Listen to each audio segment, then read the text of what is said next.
सभी को राधे राधे, हरि बोल।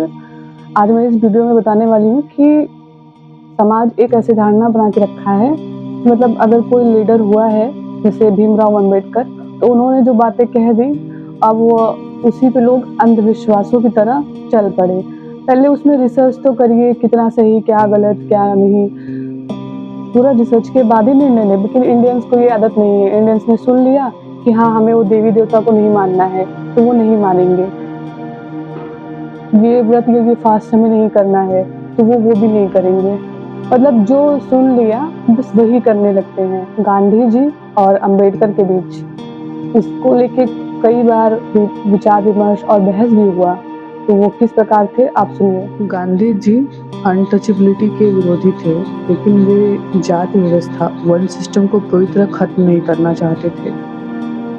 वे मानते थे कि वर्ण व्यवस्था अगर कर्म पर आधारित हो तो वह समाज में संतुलन बनाए रख सकती है, लेकिन अंबेडकर ने इनका विरोध करते हुए कहा कि जाति और वर्ण व्यवस्था का मूल ही अन्यायपूर्ण है और इसे जड़ से खत्म किए बिना समाज में बराबरी असंभव है।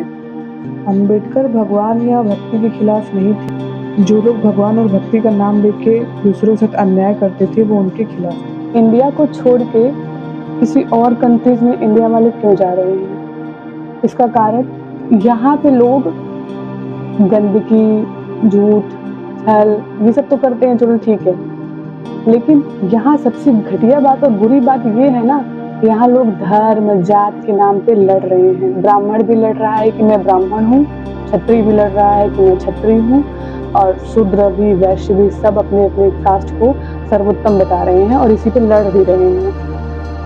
यही हो रहा है यहाँ पे, तो इसीलिए इतनी भारी मात्रा में पलायन हो रहा है ना। यहाँ के लोग वहाँ चले जा रहे हैं, फॉरेन्स में अब रह रहे हैं। क्यों? यहाँ के लोग कभी नहीं सुधर सकते। अपनी ये जो मेंटालिटी है ना, यहाँ से बस सुनी सुनाई बातों पे विश्वास करते हैं, पूरा रिसर्च नहीं करते कि इसके पीछे क्या रीजन हो सकते हैं, क्या है। तब 1950 से पहले की बात है कि जब छुआछूत हुआ करता था, दलितों को प्रताड़ित किया जाता था, वो मैं मानती हूँ कि उस टाइम कुछ ऐसे छोटी मेंटालिटी वाले ब्राह्मण हुआ करते थे, अपने आप को सर्वश्रेष्ठ समझने वाले, क्योंकि कोई इंसान कभी अपने आप को सर्वश्रेष्ठ समझ ही नहीं सकता। अगर वो ईश्वर को जान गया तो वो ईश्वर को ही सर्वश्रेष्ठ समझता है, ठीक है। तो उन ब्राह्मणों की वजह से आज भी दलित इस मानसिकता में जी रहे हैं कि हमें दबा देंगे ये, नहीं तो हम इनको दबाएंगे। अब देखिए 1950 से पहले ऐसा था, आज हर कोई आज़ाद है, कोई किसी को नहीं रोक सकता।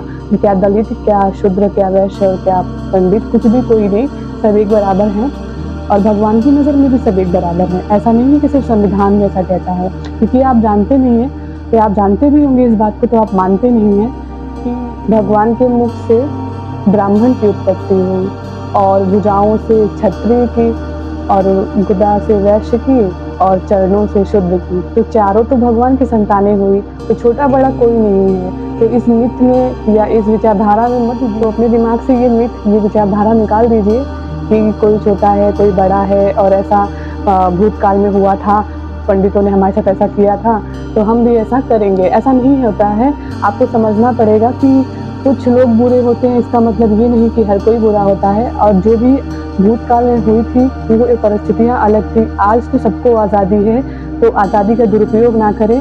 अगर दलितों को अधिक आरक्षण मिल रहा है तो बहुत अच्छी बात है, इन्हें और आगे ले जाएं, लेकिन आपको आज़ादी मिला तो आप इसका दुरुपयोग ना करें।